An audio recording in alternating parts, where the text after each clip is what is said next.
it's me, Miss McCrone, and I'm excited that you guys are back. We are going to start today's lesson, which is day 2, all about simple machines. So as you can see, I have a very large anchor chart behind me. We are going to get to that later. First thing I want to kind of remind us about is what we discussed on day 1 of our science lesson. So we talked a lot about how humans are a species of animals that use a lot of resources to survive. We definitely go out in nature and use our natural resources to help us build things like homes. They help us eat, that we need water to drink and survive, right? So humans are no different from other animals in that way. But humans are such smart creatures, we are such smart animals that we have learned to take our natural resources and turn them into tools that make our life a lot easier. So that brings us into our topic, which is simple machines. Because as humans have created more and more tools, we have found that there are certain tools, certain designs that definitely help make all of our work easier. And these tools are called simple machines. So before we get really into our lesson and all the awesome things we have to do today, let's take a quick second and watch a short video that is just telling us what a simple machine is.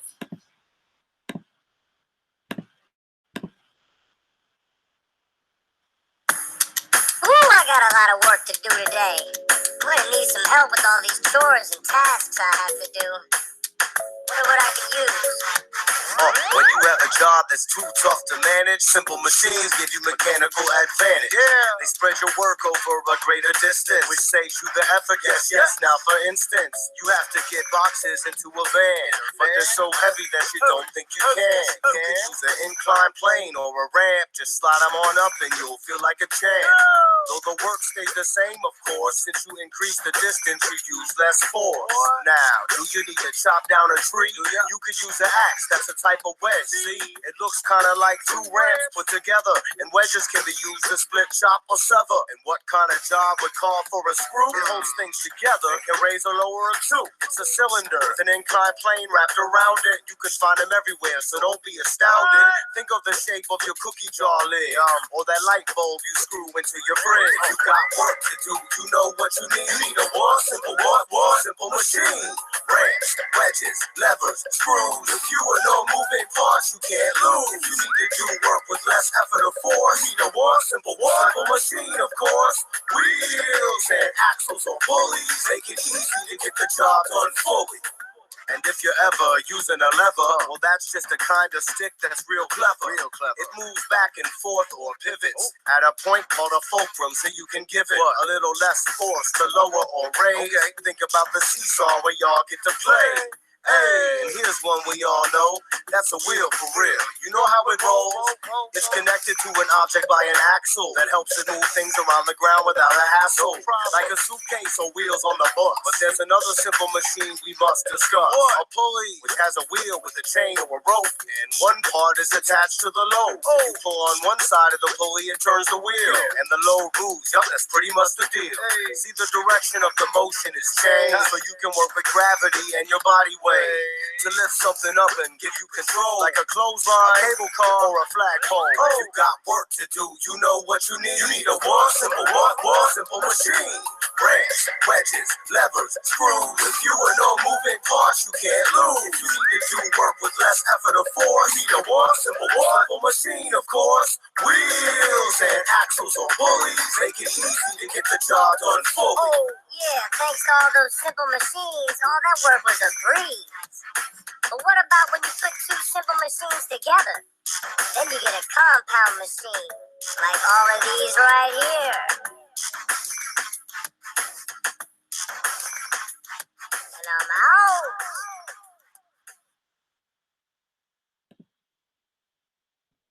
All right, so the next thing we are going to do is start reviewing the PowerPoint that is in your lesson plan that will help you better understand simple machines and exactly how they work. So The first slide that I have put in here for you guys is a link so you can go back and watch the Simple Machines video again, because I think it does a really good job explaining how each simple machine works, and then it gives you some really good examples of simple machines as well. So let's think of our definition. What is a simple machine? Well, very simply put, a simple machine is a tool that makes work easier. And that's the key part, that it makes the work easier. So in our video, we had that girl who had lots of chores to do. And she used different simple machines to lift and move the boxes, and those simple machines made her chores easier.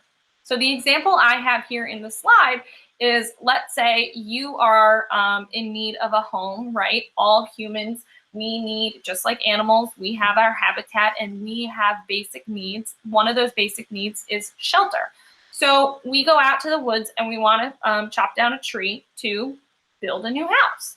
Well, we're not strong enough to rip apart that tree on our own, so we use an axe, which is a type of simple machine, to chop down the tree for us. And that makes the job of chopping down the tree much easier. So here's the interactive part of this PowerPoint that you guys are going to do at home.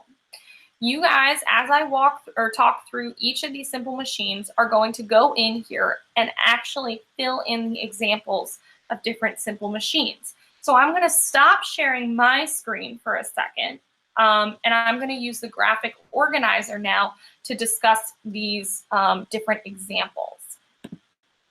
All right, so the first simple machine that we're going to go over is a lever, okay? So a lever is a simple machine that is almost like a stiff bar, and it's on a fixed point. Now that fixed point can be in different locations, but we either push down or we pull up to lift and move our objects with a lever.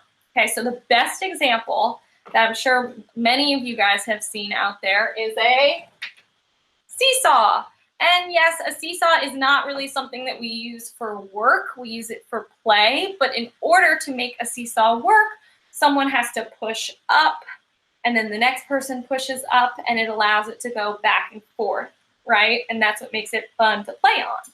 Another great example is the end of a hammer that pries up the nails, right? And then also, this is something most of you guys will have in your house, is a nail clipper, right? So we push down on that lever to clip our nails, right? It makes it a lot easier. The second simple machine that we are discussing is a screw, okay? And yeah, you guys may be very, very familiar with actual screws that you see people use all the time to build things, to build furniture, and to put things together.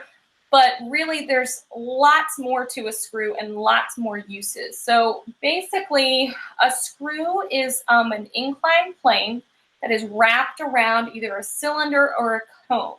And the point of a screw is to hold things together.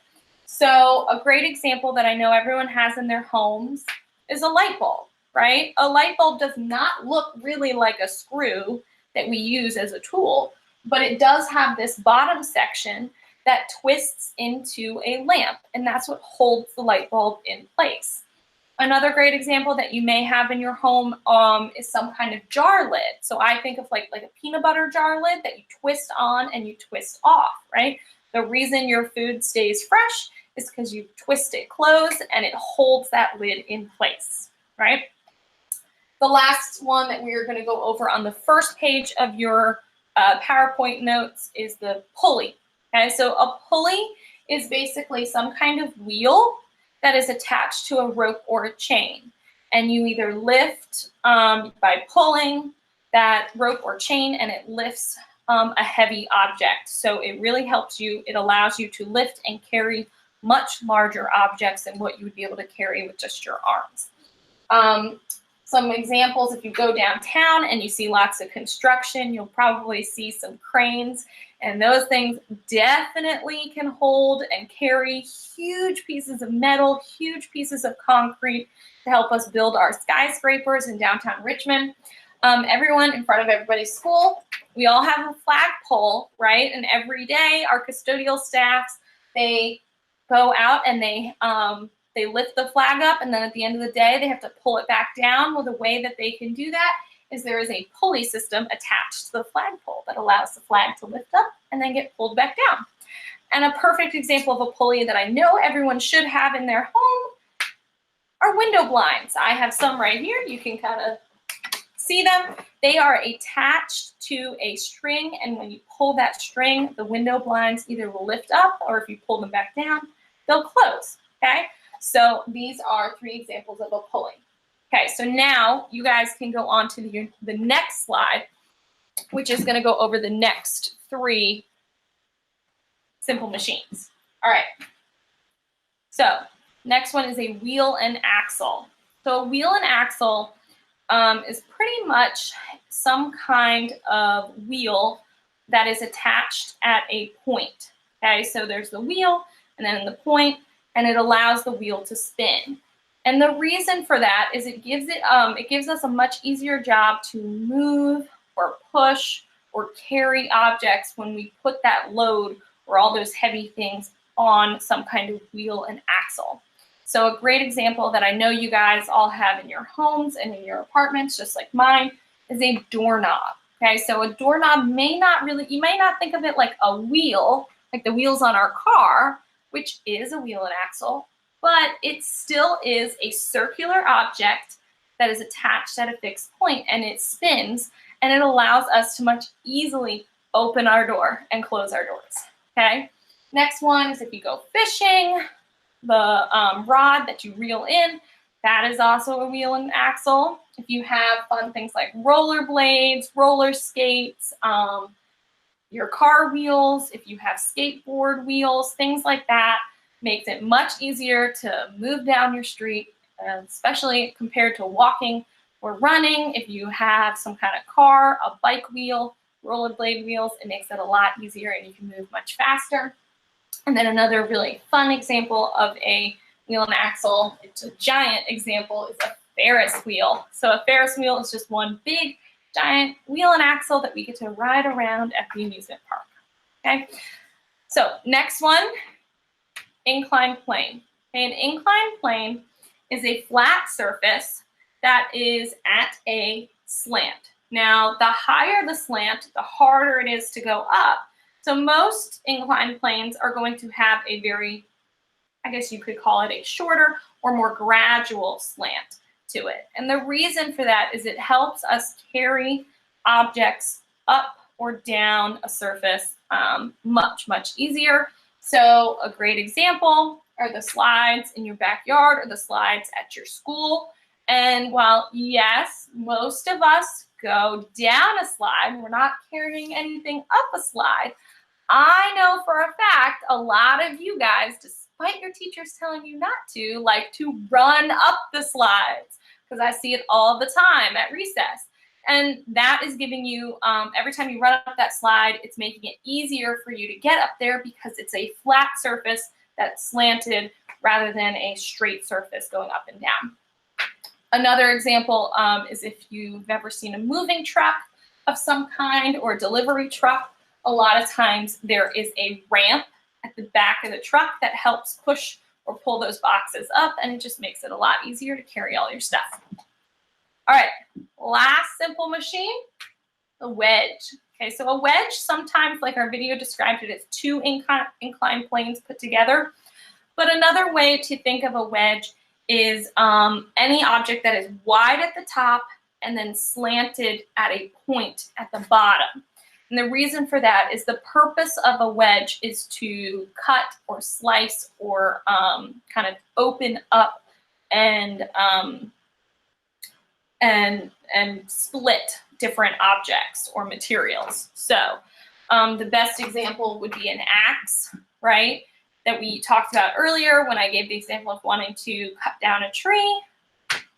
We use an axe because the pointed end helps cut into the wood, right? More commonly used is probably a knife from your kitchen, right? And you've seen it maybe on TV or at restaurants. different chefs using the knives to cut objects. It makes it a lot easier to make smaller bits of food, right, than having to break your food apart.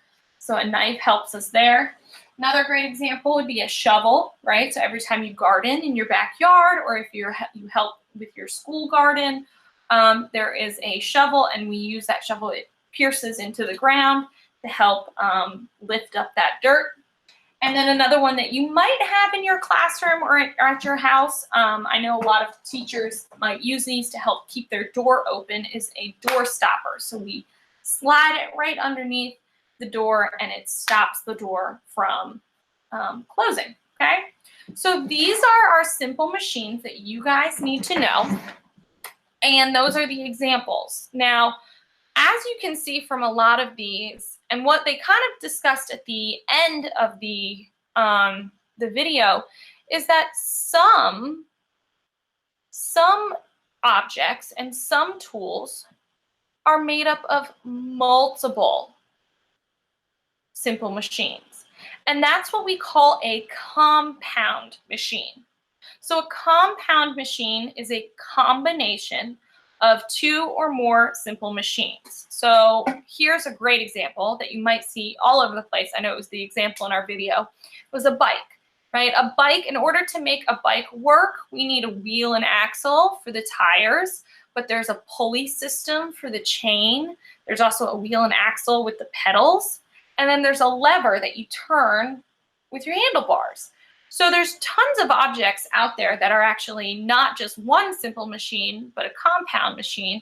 And honestly, the shovel is the first one I can think of. Is yes, there's a wedge at the bottom that we dig into the dirt, but then we use the handle as a lever to pull that the dirt up.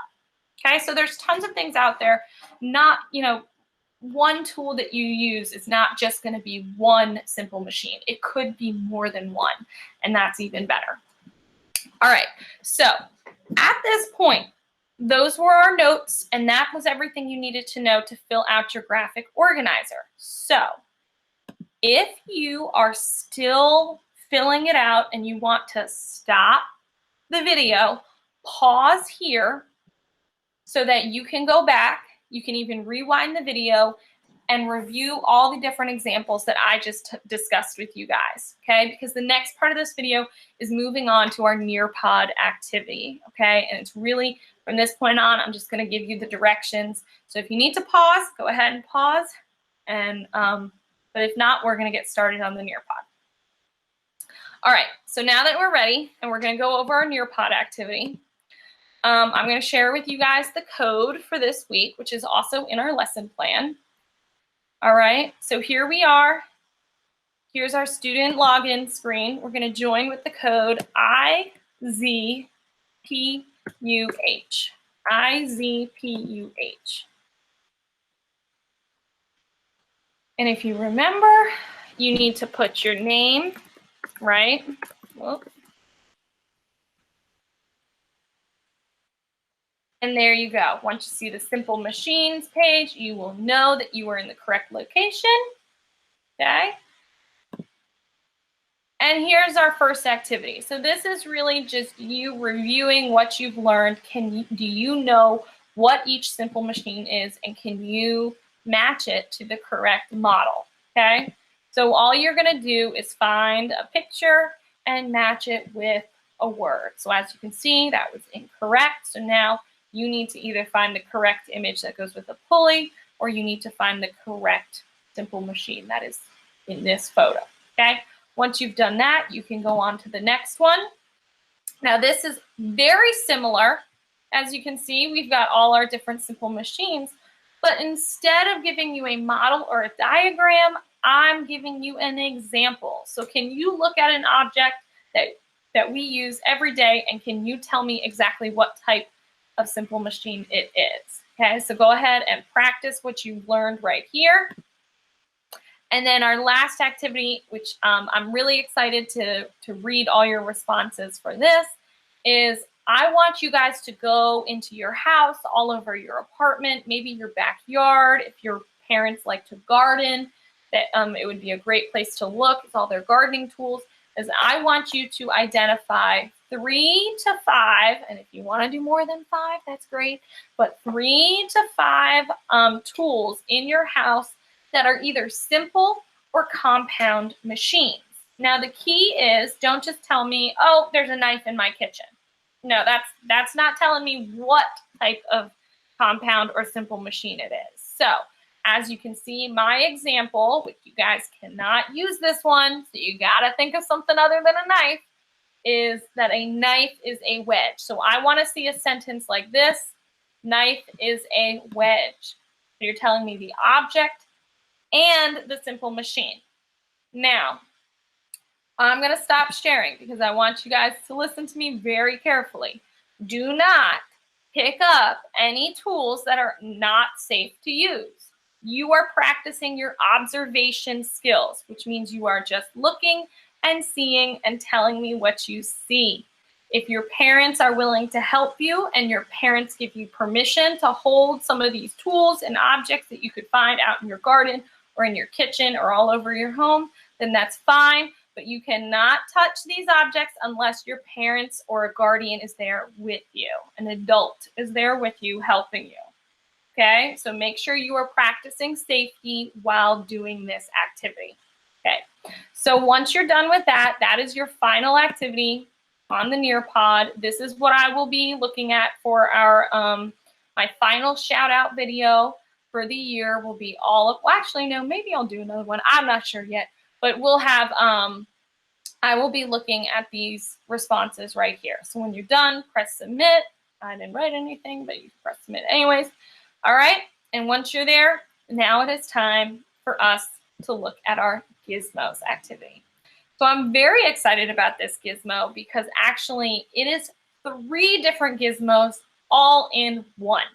So I'm so excited for that because Miss Emily from Gizmos really helped me. She picked out awesome activities and I'm going to walk you through them now, okay? So make sure you either have to log in through Clever or you can go to Gizmos and make sure, remember, you probably are not going to see the Gizmos I want you to find right there when you log in, so you're going to have to type in. So the first one we're going to do is, whoops, spell it correctly, pulleys. Okay, not pulley lab, pulleys. You want this one that looks like a town. Okay, so you're going to press launch Gizmo, and then you're going to open up your Simple Machine student exploration sheet. Okay, and it looks just like this. So as you can see, here's the Simple Machines labs that we're doing. We're doing pulleys, levers, and ants on a slant, which has to do with inclined planes. So this middle section right here is all about your task. So what is your goal? What are you trying to accomplish in this lab? Okay, so our first task is to lift a piano. So you're going to have to play around with it and answer all these questions. And the final thing you need to do is tell us exactly how did using your Simple Machine make the work easier for you. So all of these Simple Machine labs have a very common feature, which means when you have enough people or you have enough force to lift or move the objects, it will start to do that automatically. So let me show you what I mean, okay? I'm not going to use the piano because that's what you guys are going to do. So I want to stick with the armchair. And right now I have one fixed pulley. I could change it to 2 fixed pulleys. I could do it to 2 fixed, 2 movable, 3 fixed. So I want to go back to the beginning. And I'm going to show you how when we add a person, it doesn't matter if it's a boy or a girl, male or female, they actually will pull the same amount of force. I've put 2 in and nothing's happening with my chair. That means these 2 people combined are not strong enough. I'm going to add a 3rd, still not strong enough, a 4th, still not strong enough, a 5th. Look, I didn't touch anything. So it was 5 people in this case, and the chair started to automatically lift. So when you start to see movement like that, that's when you will know that you have used your Simple Machine correctly, okay? Now, sometimes you might get to that 6th person and your object still won't move. That means you need more help from your simple machine. So you're going to change up the amount of pulleys, okay? So I can't wait to see how you guys do on that with lifting the piano, which is really, really heavy. The next simple machine one is levers, and in this case, it should look like you're kind of at like a combination of a farm and a circus over here with like a strongman and all these farm animals. So let's see, what's our task? Your task is to be able to lift the pig, okay? And I can't wait to see what you guys do. I'm going to show you, ooh, it makes noise. I'm going to show you what to do with the sheep, since that's not the activity that you are doing, okay? And then what I'm going to do is you slide this red bar down here to see how much force or effort in newtons that your strong man is going to do. So I keep moving it up, and is our sheep lifting? No. So I keep going, keep going, keep going. See, he still can't lift it. And I know that because nothing is happening, right? Oh, something happened there. Ooh. Ah, so it looks like it takes all the way up to 1,000 newtons for him to lift that sheep. But he's also only lifting it halfway. So that's when you can do something by either changing where your sheep is, you can change where your person is, you can even change where that fixed point on your lever is going to be, okay? So there's lots of things for you to play around with and move around and explore here. The most important part is to tell us exactly what's happening and why you think that's happening. Remember, the simple machine is there to make your work easier. So how is moving those things around making it easier for you? The last gizmo that we are going to explore is ants on a slant. And I love this one because it goes to show how we as humans are not actually the only ones who use simple machines. There's tons of animals like these ants who use a simple machine, in this case, an inclined plane. They just don't know that they're using it. But, okay, so for this activity, our task is to figure out the advantages and disadvantages of using an inclined plane. It says run a few trials with your gizmo, see what is better, the steeper or the shorter. So that's how you're going to change this, by dragging it to make it either a really steep stick, a really a flatter stick, things like that. Okay, so you can move that around, and then you're going to check on, you're going to make two different predictions. You've got the, looks like we are using the peanut. Okay, this is the peanut right there. So I'm going to stay on the blueberry and show you exactly what's going to happen. Okay, so I add an ant. See how he, and I press play. He's wiggling around, but can he move the blueberry? No. So then let's add a second one. Remember, if we've added enough force, it will automatically go. So when I press play, did they automatically go? Nope. So let's go on to the third one. Still having a hard time. Press pause again. Move them. There we go. It took 4 ants to finally move my blueberry. And yay! It's going to cheer for you when you're done, okay? So these are the things you're going to use. Remember, you're not using a blueberry. You're going to use a peanut. So make sure you're reading the directions here and you're filling in your lab sheet. That is the last activity for us. I cannot wait to see what you guys learn, what you observe. I think Simple Machines is a really awesome unit. I think everyone should really take their time to learn about Simple Machines, because everyone uses Simple Machines, not just scientists, not just teachers and students. I mean, chefs use them, artists use them, engineers use them, even musicians and athletes constantly use Simple Machines. So it's something that is really important to us. We use them all the time. I'm really excited, and I hope you guys have fun with this lesson. Until then, enjoy, keep learning, and stay safe, and I'll see you later.